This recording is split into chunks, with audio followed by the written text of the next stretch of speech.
Noches para todos los presentes. La paz del Señor Jesucristo sea con todos. Es para mí un gran placer poder estar a través de este medio, del Zoom, con ustedes y compartir la palabra del Señor en esta noche. Continuando la temática que ya ha sido mencionada por el hermano Daniel, el estudio de las 7 iglesias. Nos encontramos ahora en lo que decimos la iglesia, la tercera iglesia presentada en la cadena profética, la primera cadena profética que nosotros encontramos aquí en el Apocalipsis. Cuando hablo de cadena profética, bueno, podemos ver que en el Apocalipsis hay varias series de 7, como por ejemplo las 7 iglesias, los 7 sellos, las 7 trompetas, las 7 plagas. Esas son cadenas proféticas y esta es la primera de ellas, lo cual tiene como propósito mostrar la condición espiritual de la iglesia a través del tiempo. Y en primer lugar vamos a hacer una consideración de la iglesia que corresponde para hoy. Y me gustaría que abriéramos la Biblia juntos y leamos en el libro de Apocalipsis, capítulo número 2, y vamos a leer desde el versículo número 12 en adelante. Ahí tenemos el mensaje para meditar en esta noche. Entonces vamos a darle lectura y posteriormente vamos a tener algunas consideraciones y aspectos que debemos rescatar o destacar del texto y que deben ser lecciones aplicables para nosotros también hoy. No solamente lo vamos a ver en un contexto histórico, pero también en un contexto presente y futuro, porque recordemos que la palabra de Dios, o Dios se revela en su palabra, dice, Él es el mismo ayer, hoy y siempre. Y la revelación, y Apocalipsis, como lo dice su significado, es la revelación de nuestro Señor Jesucristo, especialmente para el pueblo de Dios que vive en el tiempo del fin. Y por supuesto, Apocalipsis fue escrito por Juan y donde se rescata, se describe y le fueron revelados acontecimientos a partir de el tiempo de Cristo hacia el final del tiempo, es decir, hacia el mayor acontecimiento que acontecerá sobre esta tierra, que será la segunda venida de nuestro Señor Jesucristo. Así que muy bien, vayamos al texto bíblico y dice aquí que vamos a leer juntos, dice, y escribe al ángel de la iglesia en Pérgamo, el que tiene la espada aguda de 2 filos, dice estas cosas. Yo conozco tus obras y donde moras, donde está la silla de Satanás y retienes mi nombre. Y no has negado mi fe, ni aun en los días en que Antipas fue mi fiel mártir, el cual fue muerto entre vosotros, donde Satanás mora. Pero tengo unas pocas cosas contra ti, que tú tienes ahí a los que retienen la doctrina de Balaam, el cual enseñaba a Balac a poner tropiezo delante de los hijos de Israel, a comer de cosas sacrificadas a los ídolos y a cometer fornicación. Versículo número 15. Así también tú tienes a los que retienen la doctrina de los nicolaitas, la cual yo aborrezco. Versículo 16, arrepiéntete, porque si no vendré pronto a ti y pelearé contra ellos con la espada de mi boca. Y el versículo 17 dice, el que tiene oído, oiga lo que el Espíritu dice a las iglesias. Al que venciere daré a comer del maná escondido y le daré una piedrecita blanca y en la piedrecita un nombre nuevo escrito, el cual ninguno conoce sino aquel que lo recibe. Este es el texto donde se narra la experiencia de la iglesia de Pérgamo. Como he señalado, la palabra Apocalipsis significa la revelación de nuestro Señor Jesucristo. Y Jesucristo dice que está caminando en el capítulo 1 se menciona que Él camina entre los 7 candeleros. Y los 7 candeleros son las 7 iglesias en la misma explicación que da el texto bíblico. Lo que podemos destacar de manera exponencial es la revelación de Jesucristo aquí. Cómo Dios en todo tiempo de la historia de su iglesia, Él ha dado una revelación de sí mismo.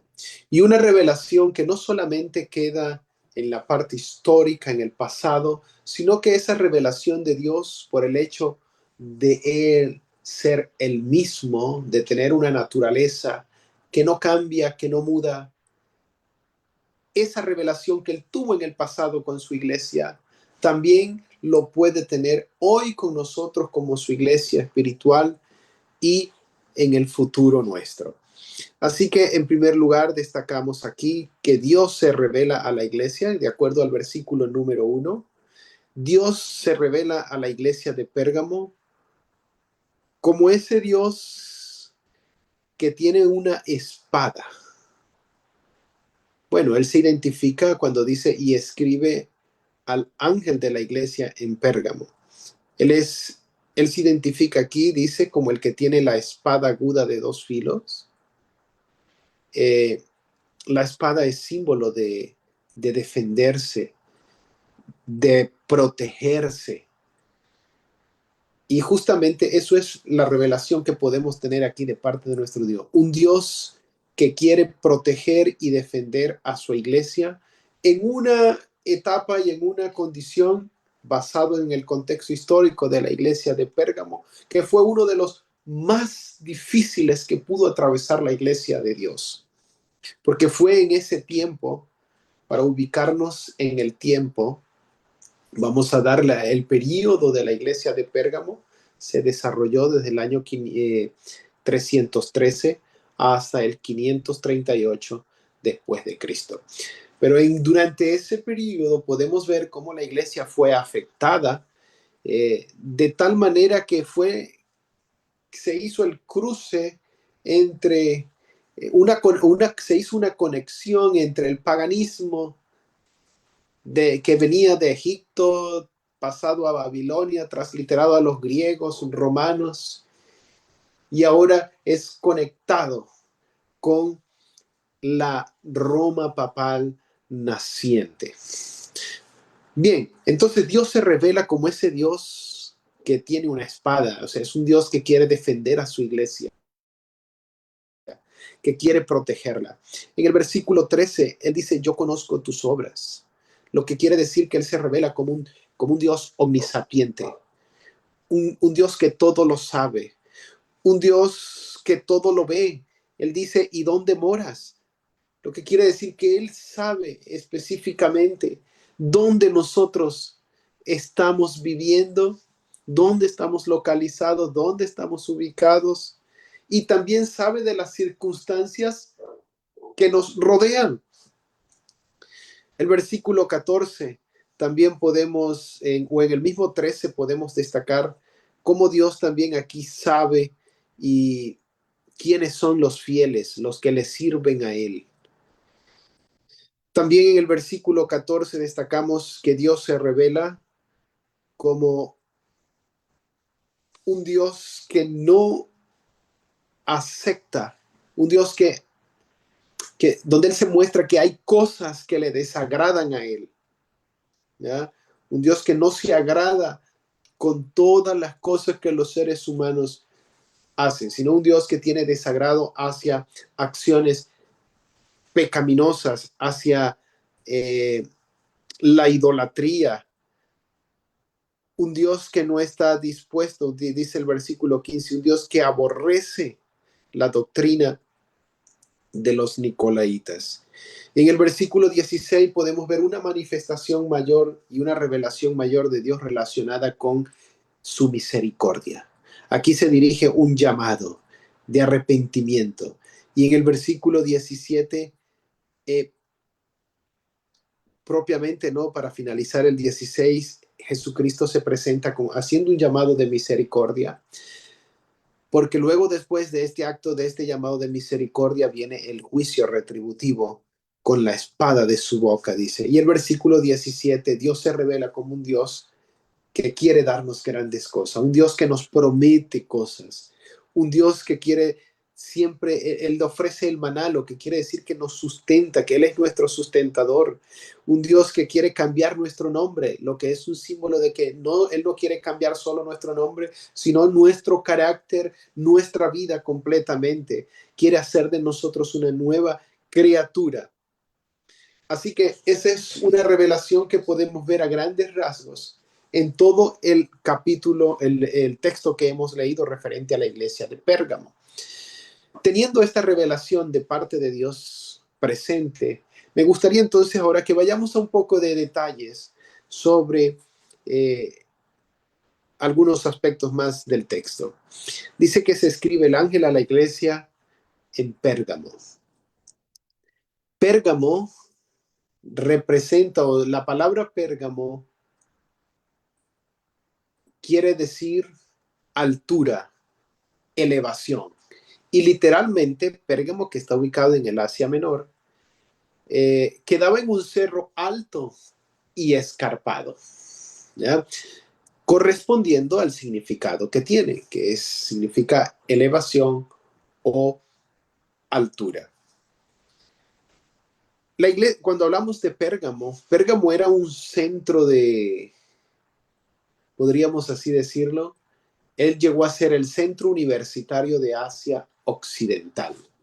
Pero allí también, por ejemplo, dice que se registra que allí tanto Homero como Heródoto estudiaron y escribieron allí.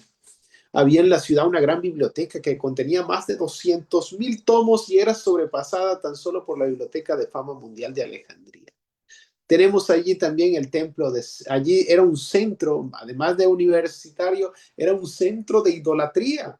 Allí dice que había el templo de Zeus y estaba dedicado a Esquelucapio, que era el dios manifestado en forma de serpiente. Y en el año 1871, dice, los arqueólogos descubrieron el altar de Zeus y que llevaba la inscripción Zeus Soter, que significa Zeus Salvador. Al dios serpiente, la serpiente era un dios para ellos y le llamaban el gran médico. Y tenían como por costumbre en el templo que ellos tenían guardar y adorar a una serpiente viva. Y también se han encontrado muchas monedas en la antigua ciudad donde se hallaba una serpiente enrollada en una vara semejante al logo que hoy simboliza la profesión de la medicina. Así que Pérgamo era un centro, dice, el Capitolio de los dioses estaba allí, en Pérgamo. El primer templo del culto imperial se construyó allí en honor al emperador César Augusto. Y en la época de Domiciano, a fines del primer siglo, el que se consideraba buen ciudadano le rendía culto a la divinidad del emperador. En Pérgamo se originó la adoración al dios Sol, Mitra, y tenían allí su sede un grupo de sacerdotes paganos que se habían fugado de Babilonia. Así que en el contexto de Apocalipsis, cuando relacionamos esto que había en Pérgamo, sabemos que luego, posteriormente en adelante, el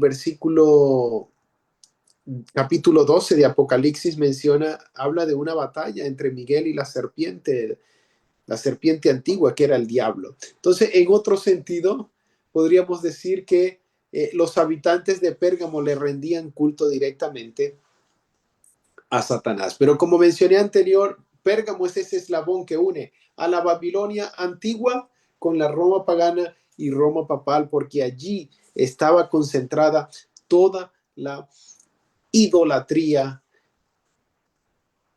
de el culto que practicaban los habitantes de Pérgamo. Muy bien, esta es una reseña, un poco algo histórico que podemos decir de Pérgamo para entender luego lo que está dentro del texto, porque ahora Dios le dice, bueno, él dice el que tiene la espada aguda de dos filos, dice estas cosas, eso es Jesucristo. Sabemos que se usa la espada de dos filos porque es la palabra de Dios. Esa es la espada que está haciendo mención.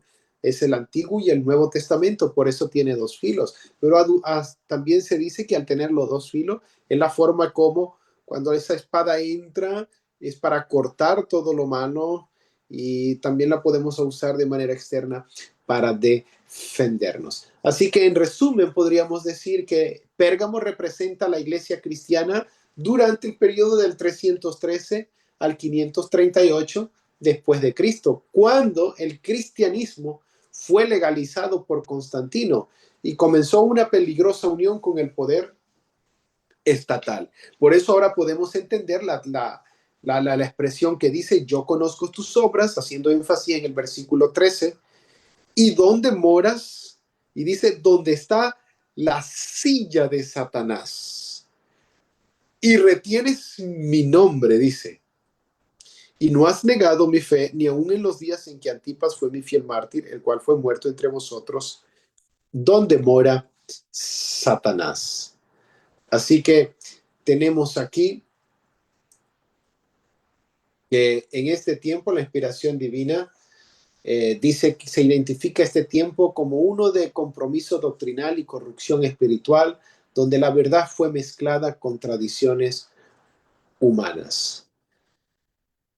El significado histórico de esta expresión donde tenemos el trono de Satanás, sabemos y como ya he mencionado, Pérgamo era un centro de idolatría y culto imperial, pero en el sentido espiritual representó la infiltración del paganismo entre los creyentes.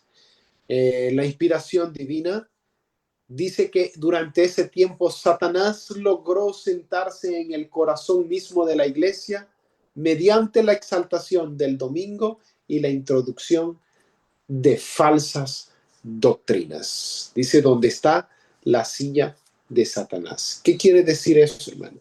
Fue en este tiempo, en el tiempo de la iglesia de Pérgamo. Ubíquense en el tiempo 313 al 538 después de Cristo. Fue un tiempo donde Satanás cambió su estrategia para perseguir y destruir espiritualmente a la iglesia. Recuerden que en la iglesia de Esmirna, el método que Satanás usó para destruir a los cristianos fue la espada de la persecución. Era matar a los cristianos. Pero ese plan no le funcionó a Satanás, porque cuando él mataba a los cristianos, esa sangre derramada, dice, era como semilla, y entonces surgían y se convencían más creyentes y se entregaban a Cristo, y el estandarte de la verdad entonces lograba mantenerse en alto. En la iglesia de Pérgamo, él cambia su estrategia y ya no lo hace con la persecución, sino lo hace usando el método de que está explicado en el versículo 14. Dice, tengo unas pocas cosas contra ti, que tú tienes allá los que retienen la doctrina de Balaán, el cual enseña a Balac a poner tropiezo delante de los hijos de Israel, a comer de cosas sacrificadas a los ídolos y a cometer fornicación. Entonces, el método que usa aquí es infiltrarse, mezclando la verdad con el error, introduciendo de manera muy sutil falsas doctrinas a la verdadera fe que Dios siempre ha revelado en su palabra. Bueno, podemos ver aquí entonces, estábamos hablando de la silla de Satanás. Sí, en ese tiempo es cuando Constantino, el emperador Constantino, en el 300, después del 313, cuando se da el edicto de Milán, Constantino ya estaba allí como emperador, y en el 321 entonces él, que era pagano, dice, se convierte al cristianismo, y es cuando exalta y decreta que el día domingo sea un día también de adoración. Por eso esas eran las circunstancias que rodeaban a los creyentes en ese tiempo. Pero podemos ver cómo, cómo se conserva eh,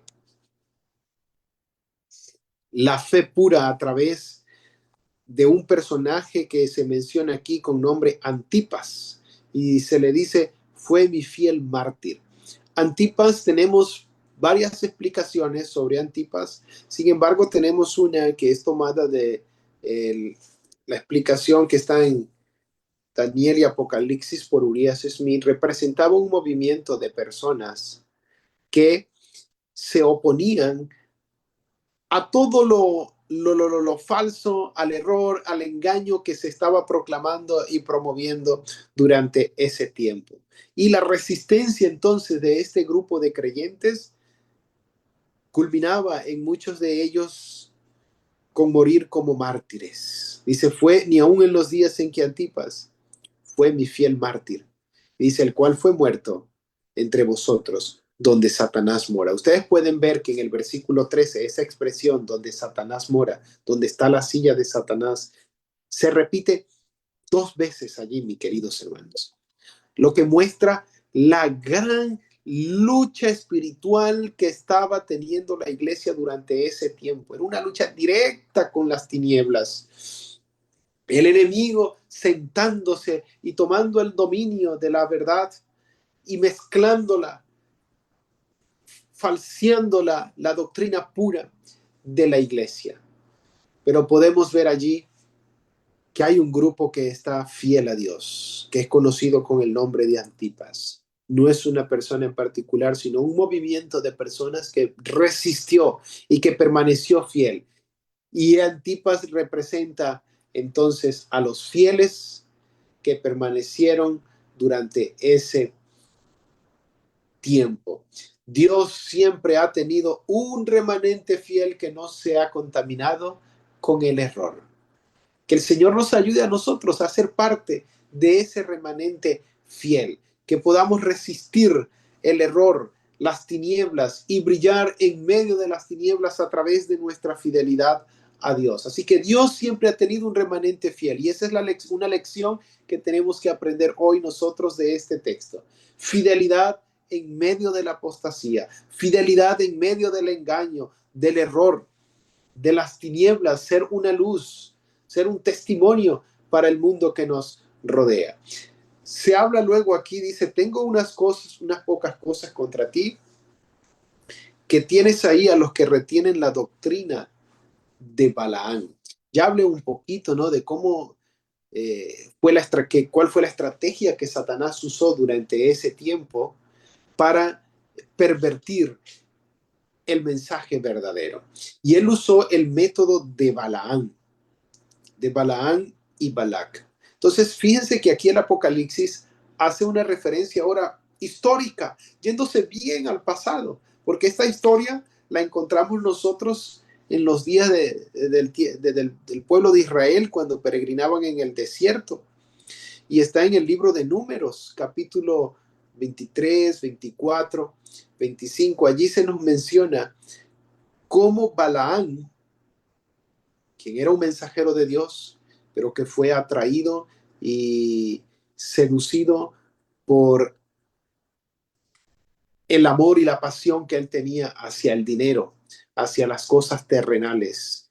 Y aceptó así todos los tesoros que le ofreció Balac y quiso maldecir al pueblo de Dios. Pero en todos los intentos que hizo fue fallido. No pudo maldecir, terminó dando fue una bendición.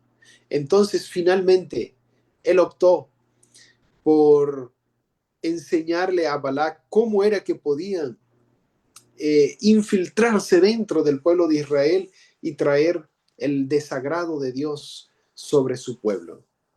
Y fue así como nosotros vemos que Balaam aconsejó a Balac para que fueran entonces las mujeres moabitas, entraran allá en el campamento del pueblo de Israel, se introdujeron las mujeres y los hijos de Dios, dice la inspiración divina, estando ahí a orillas del Jordán, aquellos hombres y guerreros que no habían caído en batalla, ahora cayeron postrados y embelecidos ante la sensualidad y la tentación de las mujeres moabitas. Y el furor y la ira de Dios se encendió contra su pueblo, porque ya estaban ahí a orillas del Jordán para cruzar y entrar a la tierra prometida. Así que mis apreciados hermanos, amigos que escuchan y ven este programa, esa es una estrategia que Satanás usó en el pasado, usa en el presente y continuará usando. El pueblo de Dios será tentado fuertemente. Satanás usará todos los medios y recursos posibles, pero una vez que se introduzca, y aquí podemos hablar es la introducción de falsas doctrinas y cómo todo eso se convierte luego posteriormente en el aspecto histórico en idolatría. Dile, él dice, ellos enseñaba a poner tropiezos delante de los hijos de Israel, a comer de cosas sacrificadas a los ídolos y a cometer fornicación. Ahí está la fornicación. Ahora la vamos a ver en un sentido espiritual. Pero mucho más que eso también tenemos aquí, dice, que tienes ahí en el versículo 15 a los que retienen la doctrina de los nicolaitas, la cual yo aborrezco. ¿Quiénes eran los nicolaitas? Los nicolaitas era otro movimiento que se mencionó en la iglesia de Éfeso. Y era un movimiento que enseñaban y falsas doctrinas, convertían el mensaje de la gracia en un liberalismo. Enfáticamente la inspiración divina define así la doctrina de los nicolaitas. Dice que esa doctrina de los nicolaitas consiste en anular la ley de Dios. Ese es su punto principal de ellos, anular la ley de Dios. Dice así, se enseña mucho ahora la doctrina que el Evangelio de Cristo ha anulado la ley de Dios, que creyendo quedamos liberados de la necesidad de ser hacedores de la palabra, pero esta es la doctrina de los nicolaitas que Cristo condenó tan implacablemente. Está claramente entonces ahí que la doctrina de los nicolaitas es presentar un evangelio sin ley. Y un evangelio sin ley es un falso evangelio. Y un mensaje donde solo se predica la ley sin la gracia de Dios también es un falso evangelio. Mis apreciados hermanos, estas dos cosas, evangelio, ley, son indisolubles. Ellas están unidas porque la ley es parte del evangelio. El evangelio es eso. El contenido del evangelio es la gracia de Dios revelada a la humanidad y la santa ley de Dios que representa el carácter de Cristo y que debe ser reflejado en su iglesia, en cada creyente. Esa ley que revela el pecado, esa ley que nos ayuda, que ayuda al creyente en el proceso de santificación cada día a crecer más en santidad continua. En ese proceso de santificación, la ley de Dios toma lugar en la vida del creyente y se puede ver la obediencia perfecta de Cristo reproducida en las prácticas y actos de cada creyente. Entonces, la doctrina de los nicolaitas es cuando le predican a las personas, solamente cree y será salvo para siempre salvo. Un falso evangelio. No, no necesitas obedecer la ley de Dios. La ley de Dios ha sido anulada. No podemos obedecer la ley de Dios. Ese es un falso evangelio. Está definido claramente. Y esa era la doctrina de los nicolaitas, y esa es la doctrina, dice, que fue condenada implacablemente por nuestro Señor Jesucristo. Y hoy nosotros en el tiempo que vivimos también corremos el mismo peligro. También existen los nicolaitas. Están infiltrados. Pero Dios tiene un remanente fiel, un remanente que conserva la verdad pura. Y debemos estar alerta ante esto. No podemos aceptar y permitir tal enseñanza o tal predicación del evangelio. El verdadero evangelio es que Dios nos da su gracia, una gracia tan grande, tan suficiente, que nos hace, que nos capacita y nos habilita a obedecer perfectamente la ley de Dios, porque la ley de Dios es el reflejo del carácter de Cristo, y ese carácter de Cristo tiene que ser reproducido en su iglesia en el tiempo final. Esa es la gloria de Dios que inunda la tierra. La gloria de Dios está revelada con el carácter de Dios, y el carácter de Dios es reproducido a través de su iglesia, es decir, de cada creyente. Que el Señor pueda bendecir a cada cristiano, a cada creyente, a cada uno que está oyendo este mensaje, para que entendamos esto y que esa santa, perfecta ley de Dios sea una realidad en nuestra vida, que podamos ser obedientes a ella. Y por eso el Señor dirige ahora el llamado al arrepentimiento. ¡Qué mensaje tan misericordioso! Arrepiéntete, porque si no vendré pronto a ti y pelearé contra ellos con la espada de mi boca. En todo tiempo, antes de que el Señor haga un juicio, Él envía un mensaje de misericordia, porque Él se deleita en salvarnos, en perdonarnos, en justificarnos, en santificarnos, porque Él quiere glorificarnos un día. Así que hoy el Señor también nos invita al arrepentimiento. El arrepentimiento fue predicado por Cristo, fue predicado por Juan el Bautista, fue predicado por los apóstoles y debe ser predicado por la iglesia que vive en el tiempo del fin. La iglesia de la Odisea se le llama al arrepentimiento. Hoy el Señor nos invita al arrepentimiento, a sentir dolor por el pecado, a confesar nuestros pecados, a apartarnos del pecado para que se cumpla lo que dijo el sabio Salomón: el que confiesa sus pecados y se aparta, alcanza la misericordia de Jehová, pero el que lo encubre, dice, su alma no prosperará. Y si no hay arrepentimiento, si no hay contrición, si no hay apartamiento del pecado, entonces serán, dice, el Señor peleará contra ellos con la espada de mi boca. Ahora aquí fíjense ustedes que Él empezó hablando y se reveló como el que tiene la espada aguda de dos filos. Y ahora termina el mensaje a la iglesia también diciéndole: ahora, si usted no toma la Biblia, la palabra de Dios, para proclamarla, para defender la verdad, para mostrar la verdad en medio de las tinieblas, entonces esa verdad ahora te condenará. Esa espada de Dios, que es su santa palabra, te condenará por no haber defendido la verdad, por no haberla usado, por no haberla estudiado, por no haberla escudriñado y aplicado y practicado en tu vida cristiana. Mis apreciados, llegamos aquí ahora a un versículo maravilloso también. La promesa al vencedor. Dice: el que tiene oído, oiga lo que el Espíritu dice a las iglesias. Al que venciere, daré a comer del maná escondido. Yo les dije que Cristo aquí se reveló como el sustentador. Él es el que nos da el pan de cada día. Pero Él también nos da ese pan espiritual. Y Él nos ofrece el maná. El maná hace referencia también al pueblo de Israel. 40 años durante el desierto, Dios sustentó al pueblo de Israel. Todos los días llovió maná. Es ese pan que fue llamado pan de ángeles, pan del cielo. El Señor le ofreció a los fieles de la iglesia de este tiempo darles de ese maná.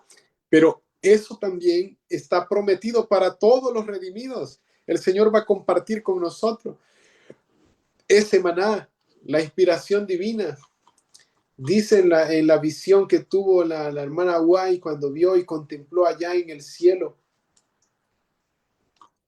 Dice, contempló una mesa grande, larga, de kilómetros.